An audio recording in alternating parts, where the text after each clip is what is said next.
His power. With deep compassion, Jesus wept at the tomb, a powerful moment showing his empathy and humanity. But then, with divine authority, he commanded Lazarus to come forth from the grave. This miracle wasn't just a demonstration of power. It was a profound symbol of Jesus' authority over life and death. The resurrection of Lazarus drew many people to believe in him, but it also set the stage for the growing tension with the religious authorities who feared his influence. Jesus' relationship with the religious leaders in Jerusalem was a complex and often contentious one. He didn't come to reinforce the rigid legalism of the time, but to challenge it, offering a message of grace, love, and forgiveness. In Jerusalem, he taught in the temple, which was the heart of the temple, which was the heart of Jewish religious life. His teachings often centered on the kingdom of God, a kingdom that was not of this world, but one of eternal significance. Crowds flocked to hear him, captivated by his authority and wisdom. He spoke in parables, using simple stories to reveal deep spiritual truths about the nature of God, righteousness, and salvation. One of the most well-known moments during his time in Jerusalem was his triumphal entry into the city, which marked the beginning of what is now celebrated as Palm Sunday, riding on a humble donkey, a symbol of peace rather than war. Jesus entered Jerusalem to the praises of the people. They laid palm branches before him, shouting, "Blessed is he who comes in the name of the Lord."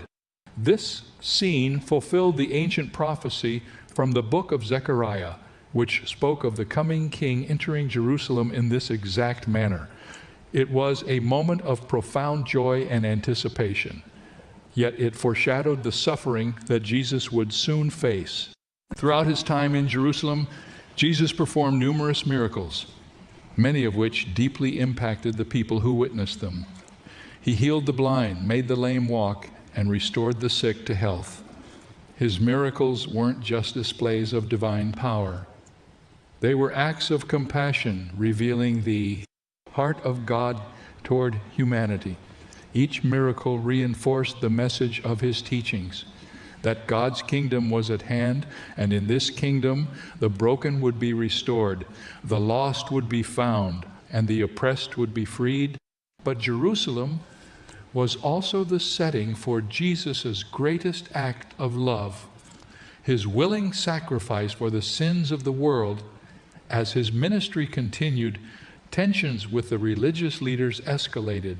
They viewed him as a threat to their authority and their interpretation of the law. They saw how the crowds followed him, listened to him, and believed in his message. The religious leaders feared that if Jesus continued, he would disrupt their control over the people and possibly even provoke a backlash from the Roman authorities. As a result, they began plotting his death. Despite knowing what awaited him, Jesus continued his ministry in Jerusalem with steadfast determination. He knew that his time was approaching, and it was in Jerusalem where his mission would be fulfilled.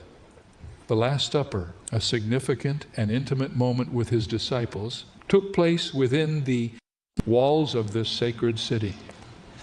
It was here that Jesus established the Eucharist, breaking bread and sharing wine, symbolizing his body and blood that would be given for the salvation of humanity.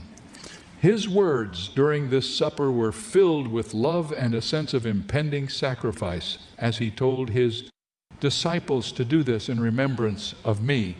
After the Last Supper, Jesus went to the Garden of Gethsemane to pray. It was here that he faced his most human moment of anguish as he prayed to the Father, asking